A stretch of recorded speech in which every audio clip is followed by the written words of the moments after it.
प्यारे बच्चों, आपका हमारे YouTube चैनल में स्वागत है। आज हम चैप्टर 1 की मिसलेनियस एक्सरसाइज जो थी हमारी विविध प्रश्नावली, जो हम पीछे की वीडियो में कवर नहीं कर पाए थे, उन क्वेश्चनों को आज हम इस वीडियो में कवर करेंगे। ठीक है ना बच्चों? तो चलते हैं पार्ट 2 पर, यानी क्वेश्चन नंबर 9 पर। तो बच्चों देखिए, 9वां क्वेश्चन क्या कहता है। समुच्चयों के गुणधर्मों का प्रयोग करके सिद्ध कीजिए कि A union A intersection B equals to A है।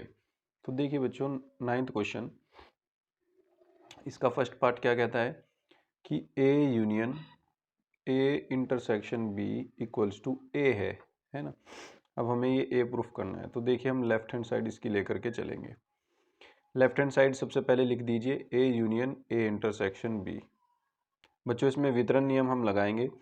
ए यूनियन ए, फिर इंटरसेक्शन बीच में, फिर ए यूनियन बी इसमें लगेगा। ठीक है ना।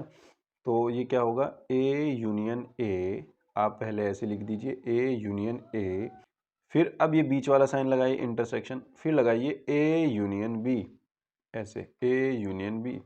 इसको क्या कहते हैं? इसको कहते हैं हम वितरण नियम, है ना। ये वितरण नियम है बच्चों, वितरण नियम। ठीक है ना बच्चों, ये हो जाएगा आपका वितरण नियम। ठीक है। अब देखिए, ए यूनियन ए, अगर ए का ए के ही साथ आप यूनियन फाइंड करोगे, यूनियन निकालोगे, तो क्या आ जाएगा? वो ए ही आ जाएगा बच्चों। ठीक है ना, ए आ जाएगा इंटरसेक्शन ए यूनियन बी। अब देखिए बच्चों, आपके पास ए और बी को कंबाइन किया हुआ सेट है, ए और बी को कंबाइन किया हुआ सेट है कोई, और उसका इंटरसेक्शन हम ए के साथ निकालना चाहते हैं, तो क्या आएगा? ए ही आएगा। सिंपल सी बात है ना बच्चों। तो ये क्या आ जाएगा? ए आ जाएगा। देखो, आप इसको एग्जांपल के थ्रू समझ सकते हैं। देखिए, मान लीजिए आपके पास कोई सेट ए है और उसमें 1,2 है, कोई सेट बी है, उसके अंदर 2,3 है। ठीक है ना। अब आपको ए यूनियन बी निकालना है। ए यूनियन बी क्या हो जाएगा? देखिए, 1,2,3 दोनों को कंबाइन कर दिया हमने। अब देखिए, हमें निकालना था A intersection A union B. तो ए के साथ इंटरसेक्शन करेंगे जब हम ए यूनियन बी का, तो क्या आ जाएगा? 1,2 इसमें है और 1,2 ही इसमें है, तो जिसमें जो छोटे वाला सेट होगा वही इंटरसेक्शन में आएगा। इसका मतलब 1,2 ही बच जाएगा, और वो क्या बन जाता है? वो ए बन जाएगा। तो इसका मतलब ए और ए यूनियन बी के साथ जब हम इंटरसेक्शन फाइंड करेंगे, तो हमारे पास एक सेट ए ही आ जाएगा वापस, है ना। तो हमने वही यहाँ पे लिखा है। ठीक है ना बच्चों, ए ही हमको लाना था। तो ये क्या हो गई? ये राइट हैंड साइड प्रूफ हो गई। ठीक है ना, ये प्रूफ हो गया। चलते हैं सेकंड पार्ट पर। सेकंड पार्ट क्या कहता है बच्चों? देखिए, सेकंड पार्ट कहता है कि A intersection A union B equals to A है। ठीक है ना बच्चों। देखिए बच्चों, लेफ्ट हैंड साइड लेकर के चलेंगे। लेफ्ट हैंड साइड इसकी क्या कहती है कि A intersection A union B, A intersection A union B. तो हम क्या कर सकते हैं? वही हम वितरण गुण लगाएंगे, इसमें वितरण नियम लगाएंगे, यानी इसको वितरित करेंगे दोनों पर। तो सबसे पहले आएगा ए इंटरसेक्शन ए, इसको आप लिखोगे ए इंटरसेक्शन ए। ठीक है ना। और फिर ये बीच वाला यूनियन आएगा। अब ए इंटरसेक्शन बी, अब क्या चलेगा? A intersection B. ठीक है ना बच्चों। देखिए, ए का ए के ही साथ अगर इंटरसेक्शन निकालोगे तो यही आ जाएगा, यूनियन ए इंटरसेक्शन बी। देखो बच्चों, अब मैं इसी एग्जाम्पल से आपको ये भी दिखाऊंगा कि क्या आएगा। मान लीजिए आपके पास ए इंटरसेक्शन बी है कुछ। ए इंटरसेक्शन बी क्या होगा? इसमें और इसमें कॉमन, इसमें और इसमें कॉमन है सिर्फ 2। ठीक है ना, ए और बी में कॉमन है सिर्फ 2। अब अगर आपको ए का यूनियन ए इंटरसेक्शन बी के साथ चाहिए, ए का यूनियन ए इंटरसेक्शन बी के साथ, इसको और इसको कंबाइन करके लिखना हो, तो आप क्या लिखोगे? ए का यूनियन ए इंटरसेक्शन बी के साथ, तो क्या आएगा? ए का यूनियन ए इंटरसेक्शन बी के साथ, इसको और इसको कंबाइन करके लिखना है, तो क्या बन जाएगा? 1,2, 1,2 ही आ जाएगा। और वो क्या है? वो ए ही है। इसका मतलब ये भी ए ही आ जाएगा। ठीक है ना। और यही हमें प्रूफ करना था, राइट हैंड साइड। ठीक है ना बच्चों, तो ये प्रूफ हो गया। है ना आसान बच्चों। तो चलते हैं नेक्स्ट क्वेश्चन की तरफ। तो देखिए बच्चों, 10th क्वेश्चन क्या कहता है कि दिखलाइए कि ए इंटरसेक्शन बी बराबर ए इंटरसेक्शन सी का तात्पर्य बी बराबर सी आवश्यक रूप से नहीं होता है। यानी ये हम एग्जाम्पल दे करके समझा सकते हैं इसको, है ना। ये कह रहा है कि हमेशा ऐसा नहीं होता, एक एग्जाम्पल दे करके बता दो इसको कि हमेशा नहीं होता। देखिए मान लीजिए, माना हमारे पास कोई सेट ए है ना बच्चों। माना हमारे पास कोई सेट ए है और उस ए के अंदर जो है आपके पास 1,2 रखे हुए हैं, ठीक है ना। बी आपके पास कोई सेट है और बी के अंदर आपके पास एलिमेंट पड़े हैं 1,3 और सी आपके पास कोई एलिमेंट है, कोई सेट है, उसके अंदर आपके पास एलिमेंट पड़े हैं 1,4। अब देखिए बच्चों, आप जब ए इंटरसेक्शन बी फाइंड करोगे तो वो क्या आ जाएगा, 1,2 इंटरसेक्शन 1,3। यानी आप इन दोनों के अंदर इंटरसेक्शन जब फाइंड करोगे, ये ए है इंटरसेक्शन और फिर ये बी है, ठीक है ना। इन दोनों के दरमियान क्या आएगा, 1 आएगा इंटरसेक्शन, ठीक है ना। और अगर ए इंटरसेक्शन सी फाइंड करोगे तो वो क्या आएगा, 1,2 इंटरसेक्शन 1,4, ठीक है ना।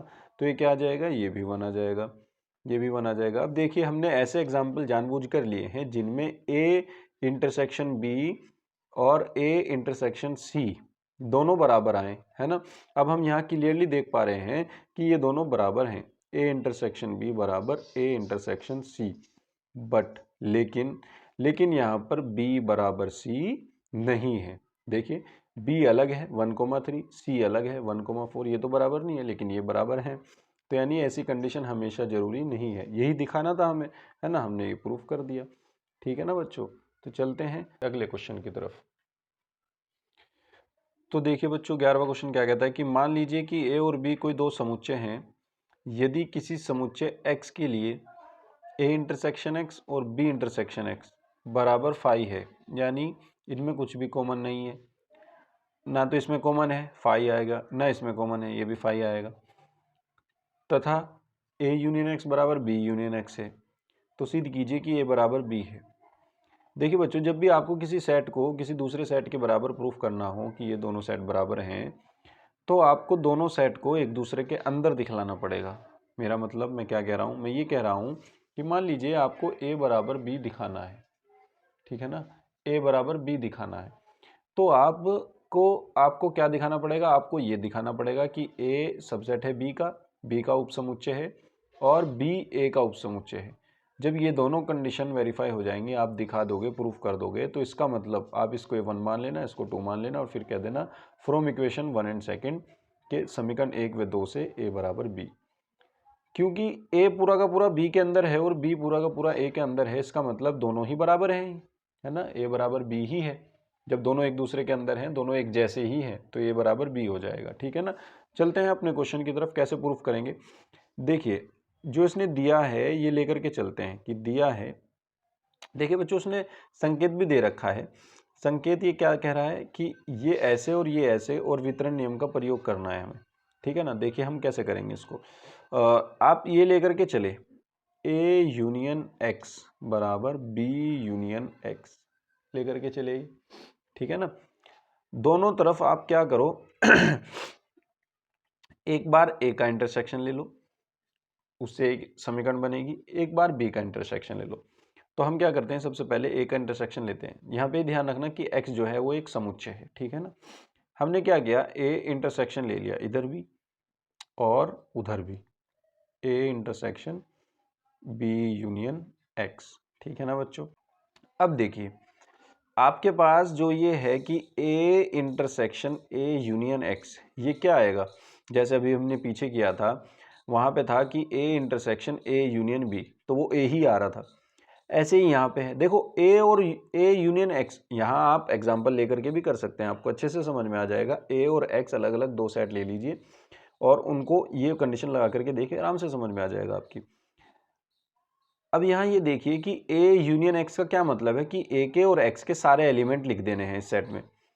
अब उस सेट में ए और एक्स के सारे एलिमेंट हैं और उसका हम ए के साथ ही इंटरसेक्शन ले रहे हैं, तो उसमें और इसमें कॉमन क्या आएगा, ए के ही एलिमेंट कॉमन आएंगे, है ना। देखिए चलो हम एग्जांपल ले ही लेते हैं। मान लीजिए हमारे पास कोई सेट ए है और वो ए बराबर क्या है अपने पास 1,2 ही है। कोई सेट एक्स है उसके अंदर 2,3 है और आपने ए यूनियन एक्स फाइंड किया पहले, तो क्या आ जाएगा 1 2 3 आ जाएगा ए यूनियन एक्स। अब देखिए ए और ए यूनियन एक्स में कॉमन पार्ट क्या है, 1,2 1,2, यही कॉमन पार्ट है। यानी अगर मैं इसका ए इंटरसेक्शन ए यूनियन एक्स ले लूँ तो क्या आएगा, 1,2 यही आएगा, और ये क्या है, ये ए है, ठीक है ना। तो वही हम कहना चाह रहे हैं कि ये हो जाएगा ए इक्वल्स टू ये आ जाएगा। अब ये देखिए इधर वाला A intersection B union X, यहाँ हम वितरण नियम लगाएंगे। वितरण नियम क्या कहता है कि ए का इंटरसेक्शन बी को दे दो, ए इंटरसेक्शन बी हो जाएगा, फिर यूनियन लगेगा बीच में, यूनियन, फिर ए इंटरसेक्शन एक्स को दे दो, ए इंटरसेक्शन एक्स आ जाएगा, ठीक है ना। ये क्या है, ये क्या है, यहाँ पे लिख देना आपकी वितरण नियम से, वितरण नियम से, ठीक है ना बच्चों। देखिए आगे, अब चलते हैं आगे। देखिए बच्चों, A intersection B union A intersection X. अब देखिए A equals to A intersection B union union A intersection X उसने क्या दे रखा था, ए इंटरसेक्शन एक्स उसने दे रखा था 5, तो हम ए इंटरसेक्शन एक्स की जगह रख देंगे 5 और यहाँ पे लिख देंगे दिया है ए इंटरसेक्शन एक्स बराबर 5, ठीक है ना बच्चों, ये 5 आ गया। अब ये देखिए आप 5 का किसी के साथ यूनियन निकालेंगे तो वही सेट वापस आ जाएगा जो सेट जिसके साथ यूनियन निकाल रहे थे, है ना। तो अब हमारे पास क्या मिला, जब ए बराबर ए इंटरसेक्शन बी हो, यानी ए और बी में इंटरसेक्शन ए ही आ जाए, तो इसका मतलब क्या है, इसका मतलब ये है कि ये जो ए सेट है ये बी का सबसेट है, इसका मतलब ए बी का सबसेट है। देखिए अब मान लीजिए आपके पास कोई सेट है सी, और वो सेट सी क्या है 1,2,3, ये है। ए और सी का आप इंटरसेक्शन लीजिए, ए और सी का आप इंटरसेक्शन लीजिए, क्या आएगा 1,2, यही आएगा इंटरसेक्शन। क्या आया, ए इंटरसेक्शन सी बराबर आया 1,2, यानी ए ही आ गया, यानी ए इंटरसेक्शन बी सी बराबर ए है। अब देखिए ये पूरा 1,2 जो है ए इंटरसेक्शन सी पूरा का पूरा किस में है, सी में है 1,2, और पूरा का पूरा ए में भी है। हमारे कहने का मतलब था कि ए जो है वो पूरा का पूरा सी के अंदर है, 1,2 इंक्लूड्स इन 1 सी में 1,2, है ना। तो हम इसको क्या लिख सकते हैं कि ए जो है वो बी के अंदर पूरा का पूरा है, और ये बन जाएगी इक्वेशन नंबर फर्स्ट। इसी तरह हम करेंगे सेकंड में, लेकर के चलेंगे तथा दोबारा यही लेकर के चलेंगे ए यूनियन एक्स बराबर बी यूनियन एक्स। दोनों तरफ अब हम बी का इंटरसेक्शन ले लेंगे, बी का इंटरसेक्शन ले लेंगे, B intersection B union X, इधर भी आ जाएगा, ठीक है ना। अब दोनों तरफ देखिए, जैसे हमारे पास यहाँ था A intersection A union X, A बन जा रहा था, ऐसे ही यहाँ पे है B intersection B union X, ये क्या बन जाएगा, ये बी बन जाएगा ना बच्चों, ठीक है। इधर डिस्ट्रीब्यूट करेंगे, वहाँ हमने उधर डिस्ट्रीब्यूट किया था, यहाँ हम इधर की साइड डिस्ट्रीब्यूट करेंगे लेफ्ट हैंड साइड में। कैसे, बी इंटरसेक्शन ए आ जाएगा सबसे पहले, बी इंटरसेक्शन ए दे दीजिए, फिर बीच वाला यूनियन लगाइए, फिर बी इंटरसेक्शन एक्स दे दीजिए, बी इंटरसेक्शन एक्स, ठीक है ना बच्चों, ठीक है ना बच्चों। अब देखिए B इंटरसेक्शन X उसने क्या दे रखा है, 5 दे रखा है, तो ये तो 5 हो जाएगा, ये एज इट इज रहेगा। ये क्या है, ये वही है A इंटरसेक्शन B ही, तो आप इसको A इंटरसेक्शन B भी लिख सकते हैं। B और A का कॉमन पार्ट या A और B का कॉमन पार्ट, बात तो एक ही है ना, तो हम इसको A इंटरसेक्शन B भी लिख सकते हैं। यूनियन ये क्या दे रखा है उसने, 5 दे रखा है, इक्वल्स टू B आ जाएगा।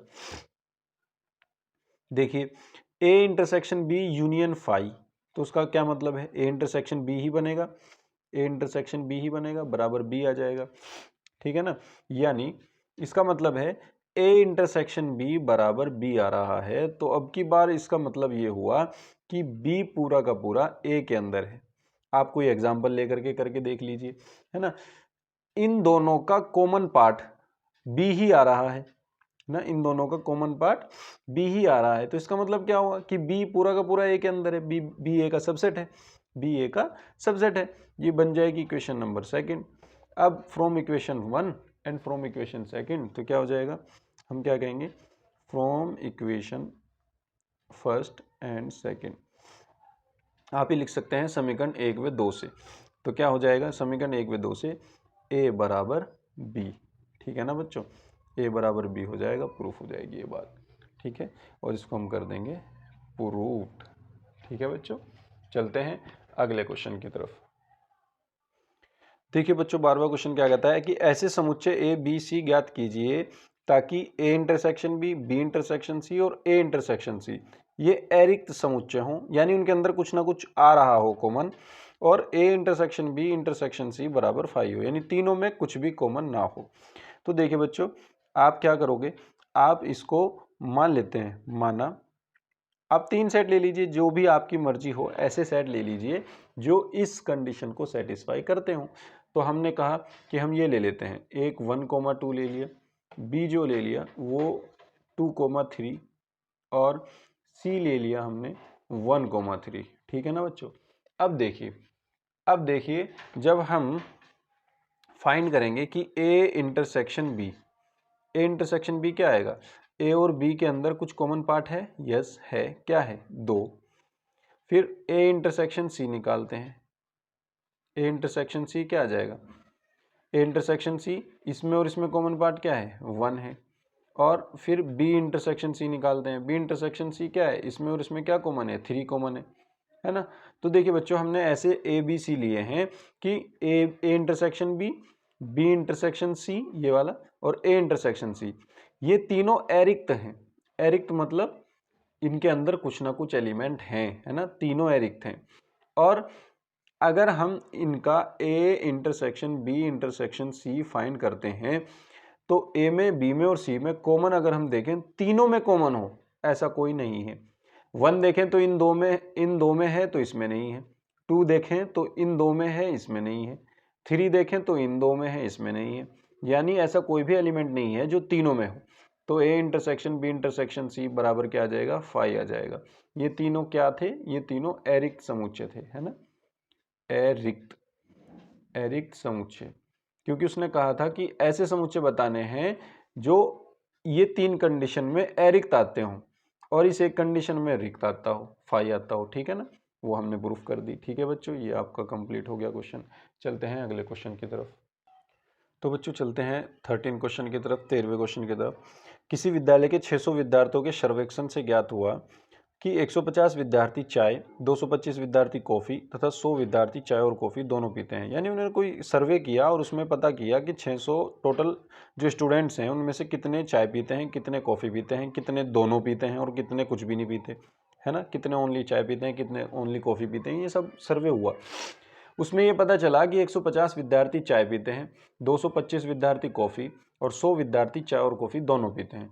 तो ज्ञात कीजिए कि कितने विद्यार्थी ना तो चाय पीते हैं और ना ही कॉफ़ी पीते हैं। यानी हमें ऐसे विद्यार्थियों की संख्या ज्ञात करनी है कि जो कुछ भी नहीं पीते। ठीक है ना। तो देखिए बच्चों हम इसको वेन डायग्राम की हेल्प से कर सकते हैं। ठीक है ना बच्चों, आप इसको वेन डायग्राम से भी कर सकते हैं और फॉर्मूले से भी कर सकते हैं, जो हमने एक फॉर्मूला आपको बताया था उससे भी कर सकते हैं। देखिए हम वेन डायग्राम की सहायता से कैसे करेंगे। आपके पास टोटल 600 विद्यार्थी है, ये तो हो गया किसका समुच्चय, सार्वत्रिक समुच्चय। ठीक है ना। और ये हो गए वो जो कॉफ़ी पीते हैं या चाय पीते हैं, है ना।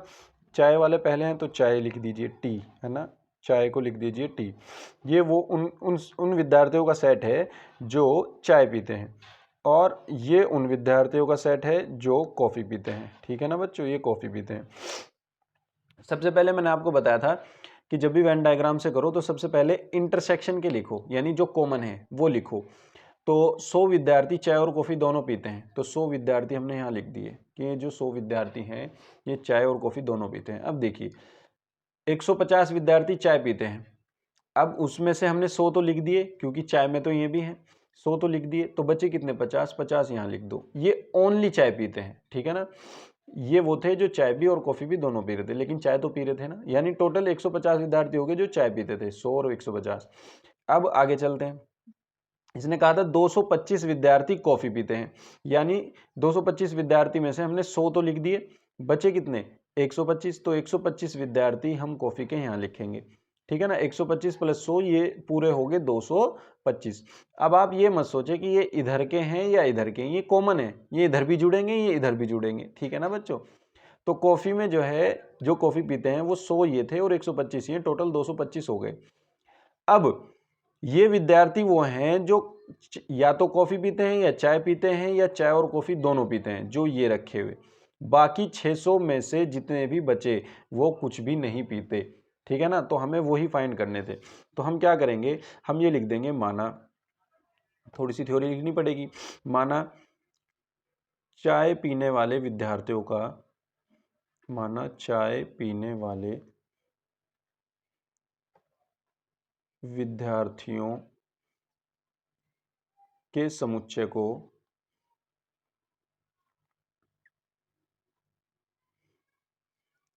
टी से तथा कॉफी पीने वाले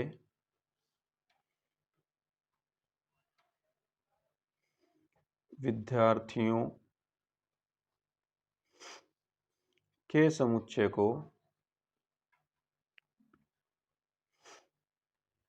सी से निरूपित करते हैं।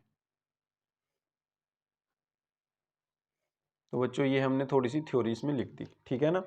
अब देखिए, यानी number of element in T, जो सिर्फ चाय पीते हैं वो कितने हैं, वो हैं अपने पास 150, और जो सिर्फ कॉफी पीते हैं वो कितने हैं, वो हैं अपने पास 225, और जो ये दोनों पीते हैं यानी टी इंटरसेक्शन सी, जो चाय और कॉफी दोनों पीते हैं वो कितने हैं, 100 ऐसे हैं, ठीक है ना।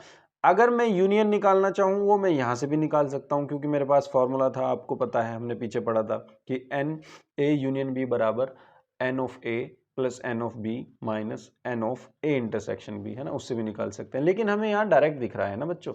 देखिए, अगर हम ये लिख दें कि हम ये लिख दें कि अगर हम ये लिख दें कि ऐसे विद्यार्थियों का समुच्चय जो ना तो चाय पीते हैं ना कॉफ़ी पीते हैं, हम ऐसे लिख देंगे, ऐसे विद्यार्थियों का समुच्चय, ऐसे विद्यार्थियों का समुच्चय जो ना तो चाय और ना ही कॉफ़ी पीते हैं। तो ऐसे विद्यार्थियों का समुच्चय क्या हो जाएगा, देखिए बच्चों, 600 आपके पास ऐसे विद्यार्थियों की संख्या लिखेंगे, यहाँ समुच्चय नहीं संख्या लिखेंगे, संख्या, ऐसे विद्यार्थियों की संख्या, तो कितने होंगे, 600 आपके पास टोटल थे। उस टोटल में से आपके पास ये वो स्टूडेंट हैं जो कुछ ना कुछ पी रहे हैं, है ना, कुछ ना कुछ तो पी ही रहे हैं, कम से कम एक पेय पदार्थ तो पी ही रहे हैं। तो आप इन सबको प्लस कर दीजिए, 50 प्लस 100 प्लस 125 कितने हो गए, ये हो गए 600 माइनस ये हो गए आपके 275, 275 है ना, 100 225 225 50 275। अब 600 माइनस 275 कितने बचेंगे, ये आपके बचेंगे 325, है ना बच्चों, 325, 10 में से 5 गए 5, 9 में से 7 गए 2 और 5 में से 2 गए 3, ठीक है, 325 स्टूडेंट ऐसे हैं जो कुछ ना कुछ पी रहे हैं, ठीक है ना बच्चों। उम्मीद करता हूँ आपके समझ में आया होगा। चलते हैं अगले क्वेश्चन की तरफ।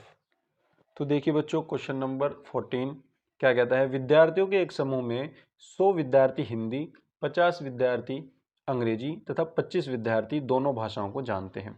तो विद्यार्थियों में से प्रत्येक या तो हिंदी या अंग्रेजी जानता है ना, ये मान करके चलेंगे कि उन सारे 100 के 100 विद्यार्थियों में से कुछ ना कुछ कोई ना कोई जानता है, यानी हर व्यक्ति कुछ ना कुछ जानता है, तो हिंदी या अंग्रेजी, ठीक है ना। अब वो कहता है कि समूह में कुल कितने विद्यार्थी हैं, ये आपको बताना है, समूह में कुल कितने विद्यार्थी हैं, यानी आपको यूनियन निकालना है। सिंपल सी बात है, जब वो सारे विद्यार्थी उसमें इंक्लूड हैं, कुछ ना कुछ जानते हैं वो, या तो अंग्रेजी या हिंदी, हर विद्यार्थी, तो इसका मतलब यूनियन में सब आ जाएंगे, तो हमें यूनियन फाइंड करना है। तो देखिए, आप इसको वेन डायग्राम से भी कर सकते हैं, मैं आपको वेन डायग्राम भी बना दूंगा, और इसको फॉर्मूले से भी कर सकते हैं। देखिए वेन डायग्राम क्या कैसे बनेगा, ये आपका मान लीजिए आपका ये क्या है, सार्वत्रिक समुच्चय, और इसमें आपके पास 100 विद्यार्थी हैं, ठीक है ना। अब ये आपका सेट, ये ए है और ये कोई सेट बी है, या हम कह देंगे कि हिंदी वालों को एच से और अंग्रेजी वालों को ई से, ये एच वाले हो गए, ये ई वाले हो गए, हिंदी और इंग्लिश वाले। अब 25 सबसे पहले कॉमन ढूंढेंगे, 25 विद्यार्थी दोनों भाषाओं को जानते हैं, यानी यहाँ पे 25 आ जाएगा जो दोनों भाषाओं को जानते हैं। अब हिंदी को कितने जानने थे, 100 विद्यार्थी हिंदी, सॉरी टोटल तो हमें पता ही नहीं है, टोटल तो हमें फाइंड करने हैं, है ना। 100 विद्यार्थी तो हिंदी को जानते थे। अब 100 में से 25 मैंने लिख दिए तो बचे कितने, 75। 100 में से 25 लिख दिए, 75 बचे, यानी टोटल अब कितने हो गए, 100 हिंदी के हो गए। अंग्रेजी के कितने हैं, 25। 25 हम यहाँ लिख चुके तो 25 बचे। अब टोटल इंग्लिश के कितने हो गए, 50 हो गए पूरे, है ना। ये आपके वो हो गए जो सारे स्टूडेंट हो गए, मतलब उसने एक कहा था कि हर स्टूडेंट कुछ ना कुछ जानता है। तो टोटल कितने हो गए, बस इनको जोड़ दो आप, टोटल आ जाएगा। और अगर मैं ऐसे करूं कि नंबर ऑफ हिंदी, आप ये कहोगे कि माना हिंदी जानने वाले विद्यार्थियों को एच से तथा अंग्रेजी जानने वाले विद्यार्थियों को ई से डिनोट करते हैं, तब number of element in H कितने हो गए, number of element in H Hindi को 100 विद्यार्थी जानते हैं, number of element in H. और नंबर ऑफ एलिमेंट इन ई ये कितने हैं, ये उसने दे रखे हैं 50, है ना। और number of element in H intersection E common में कितने हैं, 25, कॉमन में है 25। आपको निकालना है एच यूनियन ई। तो ये क्या होता है, हम जानते हैं कि number of H plus number of element in E और minus number of element in H intersection E. तो ये क्या आ जाएगा, number of element in H 100 आ जाएगा, और ई में कितने हैं 50, और इसमें कितने हैं एच इंटरसेक्शन सी में 25। 100 प्लस 50 माइनस 25 25, 100 प्लस 25 125, 125 आपके आंसर आ जाएंगे। यानी 125 कुल स्टूडेंट हैं आपके, 125 कुल स्टूडेंट हैं आपके, ठीक है ना बच्चों। ये आपका आंसर आ जाएगा, और उम्मीद करता हूँ आपकी समझ में आया होगा। तो बच्चों चलते हैं 15th क्वेश्चन की तरफ। 60 लोगों के सर्वेक्षण में पाया गया कि 25 लोग समाचार पत्र एच, ये समाचार पत्र का नाम दे दिया इन्होंने एच, है ना। 25 लोग समाचार पत्र एच को पढ़ रहे, 26 लोग समाचार पत्र टी और 26 लोग समाचार पत्र आई। 9 लोग एच और आई दोनों को, 11 लोग एच और टी दोनों को, 8 लोग टी और आई दोनों को, 3 लोग तीनों ही समाचार पत्र पढ़ते हैं। तो निम्नलिखित ज्ञात कीजिए कम से कम एक समाचार पत्र पढ़ने वालों की संख्या। देखिए बच्चों, ये तो बाद में, पहले जो आपको गिवन दिया गया है वो लिख दीजिए आप पहले, ठीक है ना। देखिए मान लीजिए पहले हम कुल लोग लिख देते हैं कि कुल लोगों की संख्या जिन पे सर्वेक्षण किया गया है वो 60 है ना। हम लिख देते हैं कुल लोगों की संख्या, कुल लोगों की संख्या, कुल लोगों की संख्या क्या हो गई 60, 60 लोग हैं। उनमें से 25 लोग समाचार पत्र एच को पढ़ रहे हैं, यानी एलिमेंट्स इन एच ऐसे लिख दें, number of elements in H कितने हैं 25, number of elements in T ये कितने हैं 26, और आई को कितने पढ़ रहे हैं 26, आई को भी 26, नंबर ऑफ एलिमेंट्स इन आई, यानी इस समुच्चय में, यानी इस समुच्चय में है जो आई समाचार पत्र को पढ़ रहे हैं उनकी संख्या भी 26 है। 9 लोग एच और आई दोनों को पढ़ रहे हैं, यानी एच इंटरसेक्शन आई दोनों को पढ़ रहे हैं ना, तो कॉमन हो गए, इसका मतलब कितने लोग हैं 9, और 11 लोग एच और टी को दोनों को पढ़ रहे हैं, यानी H intersection T equals to 11, और टी और आई को 8 लोग पढ़ रहे हैं, टी इंटरसेक्शन आई को 8 लोग पढ़ रहे हैं, और एक बच्चों आई टी और आई को 8 लोग टी तथा आई दोनों, और 3 लोग तीनों ही समाचार पत्र पढ़ते हैं, यानी H intersection I intersection T, इन तीनों को कितने लोग पढ़ रहे हैं, नंबर ऑफ एलिमेंट्स इन इस H intersection I intersection T equals to 3 लोग, ठीक है ना। अब ये सारा गिवन उसने दिया हुआ है ये, ठीक है ना, हमने लिख दिया है। अब चलते हैं अपने क्वेश्चन की तरफ। पहला क्वेश्चन कहता है कि कम से कम एक समाचार पत्र पढ़ने वालों की संख्या, कम से कम जो एक समाचार पत्र पढ़ ही रहा है, चाहे वो कम से कम एक है, ज़्यादा से ज़्यादा वो तीनों भी पढ़ सकता है, तो यानी वो यहाँ पे यूनियन पूछ रहा है। मैंने पहले भी कहा था जब कम से कम की बात आए तो वहाँ पे हम क्या लिखते हैं, वहाँ पे हम यूनियन निकालते हैं, ठीक है ना। तो देखिए बच्चों, हमारे पास यहाँ तीन, हमने 2 सेट के लिए फॉर्मूला आपको बताया है, 3 के लिए नहीं बताया, तो हम 3 के लिए आपको बताते हैं। वी नो दैट, हम जानते हैं, वी नाउ दैट, ये लिख दीजिए, वी नाउ दैट हम जानते हैं, number of element in H union T union I क्या होगा, number of element in H plus number of H plus number of element in T plus number of element in I minus number of element H intersection T, दो दो को ले लो, है ना, और minus number of element T intersection I, इन दो को ले लिया, फिर माइनस नंबर ऑफ एलिमेंट, अब H और I को ले लेते हैं, H इंटरसेक्शन I, और फिर सबसे लास्ट वाला ये प्लस में हो जाएगा number of element in H intersection I intersection T। अब इसमें सारे आप रख दीजिए, ठीक है ना। ये 3 सेट का फॉर्मूला है।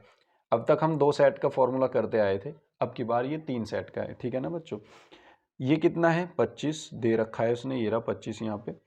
Number of element in T 26, ये 26 है, ये भी 26 है, ये 9 है, ये TI 8 है, और ये HI ये भी 9 है, और ये 3 है आपके पास। ये सारे आपने लिख दिए, ठीक है ना बच्चों।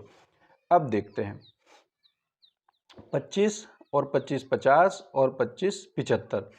75 में एक इसका ज़्यादा एक इसका ज़्यादा, 76 और 77, 77 हो गए ये, और 77 और 3 हो गए आपके पूरे 80, माइनस 9 और 9 18, 18 और 8 26, माइनस के हो गए 26।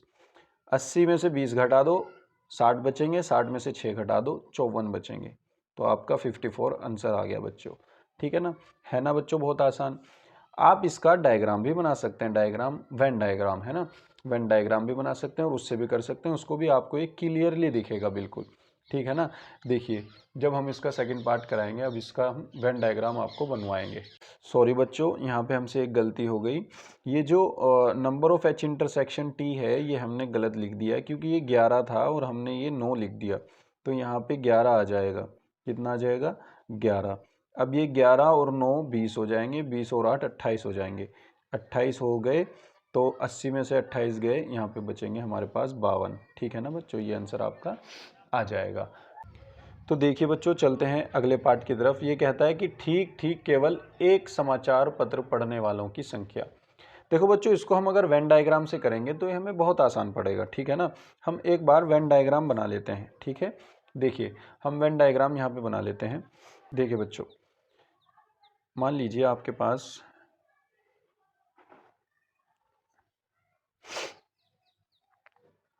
ये वेन डायग्राम है, इसमें 3 सेट बनेंगे बच्चों, ठीक है ना। कितने सेट बनेंगे 3 सेट, एक सेट हो गया, दूसरा सेट हो गया, और तीसरा सेट हो गया, ठीक है ना बच्चों। इसका हम नाम दे देंगे कि एक सेट हमारे पास कौन सा था, सबसे पहले सेट हमारे पास H था, तो हम इसको H नाम दे देंगे। इस वाले सेट को हम T नाम दे देंगे, ये वो हैं जो T समाचार पत्र पढ़ते हैं, और इस वाले को हम I नाम दे देंगे, ठीक है ना बच्चों। सबसे पहले मैंने आपको क्या कहा था कि सबसे पहले आप इंटरसेक्शन वाले जो तीनों में कॉमन हो, 2 थे हमारे पास पहले तो सेट, उन 2 का कॉमन सबसे पहले लिखते थे। तो यहाँ हम तीनों का कॉमन सबसे पहले लिखेंगे, तो तीनों का कॉमन पार्ट है 3, तो यानी 3 ऐसे हैं जो तीनों पढ़ रहे हैं, ये भी और ये भी, तो ये है वो तीनों का पार्ट। देखिए ये वाला तीनों का है कॉमन पार्ट, इसमें भी है, इसमें भी है, और इसमें भी है। अब H और T का इंटरसेक्शन पार्ट लिख लो, ये वाला, ये H और T का इंटरसेक्शन पार्ट है। H और T का इंटरसेक्शन कितना है 11, 11 में से मैंने 3 लिख चुका, क्योंकि ये H और T में भी आते हैं 3, है ना, 3 लिख चुका, बचे कितने 11 में से 3 लिख चुका, बचे 8, वो 8 में यहाँ लिख देता हूँ। ऐसे ही T और I का लिख लो, T और I का ये वाला पार्ट है यहाँ से यहाँ तक, अब उसमें मैं 3 लिख चुका, T और I के हैं टोटल 8, तो 8 में से मैं 3 लिख चुका, कितने बचे 5 बचे, तो मैं 5 यहाँ पे लिख दूंगा, ठीक है ना। अब H और I का कॉमन पार्ट, H और I का कॉमन पार्ट ये वाला है, ये वाला, इसमें से मैं 3 लिख चुका और 9 टोटल है, 9 में से 3 लिख चुका, तो बचे कितने 6, तो 6 में यहाँ लिख दिए, ठीक है ना। अब ये हमने कॉमन पार्ट सारे लिख दिए। अब देखियो बच्चों H में टोटल कितने हैं 25, 25 में से मैं कितने लिख चुका 8 और 6 14, 14 और 3 17, यानी मैं H के 17 तो लिख चुका। अब बचे कितने, 25 में 25 करने के लिए 17 में लिख चुका, 25 करने के लिए कितने और, यानी मुझे 8 और लिखने होंगे। तो मैं क्या लिख दूंगा, 8 यहाँ पे लिख दूंगा। अब देखो मेरे पास H के कितने हो गए टोटल, H के हो गए मेरे पास 25, इनको जोड़ लो, 8 और 8 16, 16 और 6 22 और 3 25, ठीक है ना। अब T के पास चलते हैं, T के पास टोटल कितने हैं 26, और मैं कितने लिख चुका, 8 और 3 11, 11 और 5 16, 16 और मुझे करने कितने हैं 26, 10 बचे तो 10 मैं यहाँ लिख दूंगा, ठीक है ना। अब चलते हैं इसके पास, तो ये कितने होंगे, 6 और 3 9, 9 और 5 14, 14 में लिख चुका, टोटल मेरे पास आई में 26 हैं, तो कितने और लिखने होंगे मुझे, 12 लिखने होंगे, ठीक है ना। अब ये आई के पूरे हो गए, ये आपका वेन डायग्राम पूरा बन गया बच्चों, ठीक है ना। ये क्या बन गया, आपका वेन डायग्राम पूरा बन गया। अब देखना, उसने ये कहा है कि जो ठीक ठीक केवल एक समाचार पत्र पढ़ने वालों की संख्या है वो बताओ, जो केवल एक ही पढ़ रहे। अब देखो ये या तो ऐसे ही ये 8 हैं जो सिर्फ H को ही पढ़ रहे हैं, ये वाले ये सिर्फ H को पढ़ रहे हैं, ये वाले 8 H को भी पढ़ रहे हैं T को भी पढ़ रहे हैं, तो ये नहीं चाहिए हमें, हमें वो चाहिए जो केवल एक ही अखबार पढ़ रहे, या तो H को पढ़ रहे हो या खाली T को पढ़ रहे हो या खाली I को पढ़ रहे हो, है ना। तो ये केवल H को पढ़ रहा है, ऐसे कितने हैं 8, जो केवल T को पढ़ रहे हैं ऐसे कितने हैं 10, और जो केवल I को पढ़ रहे हैं ऐसे कितने हैं 12। तो हम क्या लिख देंगे, सेकंड क्वेश्चन में हम बच्चों ये लिखेंगे, इसका सेकंड पार्ट, ठीक ठीक ठीक ठीक केवल एक समाचार पत्र, केवल एक समाचार पत्र पढ़ने वालों की संख्या, पढ़ने वालों की संख्या कितनी होगी बच्चों, देखिए 8 + 10 + 12, 8 + 10 + 12 कितने हो गए, ये टोटल हो गए 30, ठीक है ना बच्चों, ये आपका आंसर होगा, ठीक है ना बच्चों, समझ में आ गया होगा आपकी, ठीक है ना। तो चलते हैं अगले क्वेश्चन की तरफ, तो चलते हैं बच्चों क्वेश्चन नंबर 16 की तरफ, है ना। 16 क्वेश्चन क्या कहता है, देखिए बच्चों, ये कहता है कि एक सर्वेक्षण में पाया गया कि 21 लोग उत्पाद ए, 26 लोग उत्पाद बी और 29 लोग उत्पाद सी को पसंद करते हैं। तो हम लिख देते हैं number of element in A 21 लोग, number of element in B 26 लोग, और number of element in C कितने 29 लोग। यदि 14 लोग उत्पाद ए और बी को, दोनों को, यानी number of element A intersection B में 14, ठीक है ना बच्चों, और 12 लोग उत्पाद सी और ए को, number of element C intersection A को 12 लोग, और 14 लोग बी तथा सी को, number of element B intersection C को 14 लोग, ठीक है ना। और 8 लोग तीनों ही उत्पादों को पसंद करते हैं, यानी number of element A intersection B intersection C, तीनों को उत्पाद को कितने पसंद कर रहे हैं 8 लोग। पूछ क्या रहा, ज्ञात कीजिए कि कितने लोग केवल उत्पाद सी को पसंद करते हैं। बच्चों अगर वेन डायग्राम की सहायता से आप करोगे तो इससे इजी क्वेश्चन कोई सा नहीं होगा, ठीक है ना, क्योंकि वेन डायग्राम से इजीली क्वेश्चन हो जाते हैं। तो आप वेन डायग्राम की सहायता से ही करना, मैं आपको यही रिकमेंड करूंगा, ठीक है ना। देखिए 3 सेट है आपके पास ए बी सी, तीनों सेट बना लीजिए। चलो हम बनाते हैं, हमारे पास एक सेट ए है, ए सेट, एक सेट बी है, ये बी सेट, और एक सेट सी है, ये सी सेट, ठीक है ना। तो बच्चों हम इनका नाम दे देते हैं, ये ए सेट है, ये बी सेट है, और ये सी सेट है। देखिए सबसे पहले जो तीनों का कॉमन पार्ट हो वो लिख लो, तीनों का कॉमन पार्ट 8 है, तो सबसे पहले 8 लिखोगे, उसके बाद दो दो का कॉमन पार्ट लिख लो। अब ए और बी का कॉमन पार्ट क्या है, ये वाला ए और बी का कॉमन पार्ट है, तो ए और बी में कॉमन कितना था, यानी ए बी में कॉमन कितने एलिमेंट थे 14, 14 में से मैं 8 लिख चुका, ये कॉमन है ना, 14 में से 8 लिख चुका, तो और 6 चाहिए तो 6 यहाँ लिख दीजिए, 8 और 6 14 पूरे हो जाएंगे, ठीक है ना। अब चलते हैं बी और सी की तरफ, बी और सी का ये है कॉमन पार्ट, है ना। अब बी और सी के कॉमन पार्ट में 14 एलिमेंट हैं, हम 8 लिख चुके, तो फिर दोबारा 6 यहाँ पे लिख दो, पूरे हो गए इसके भी 14।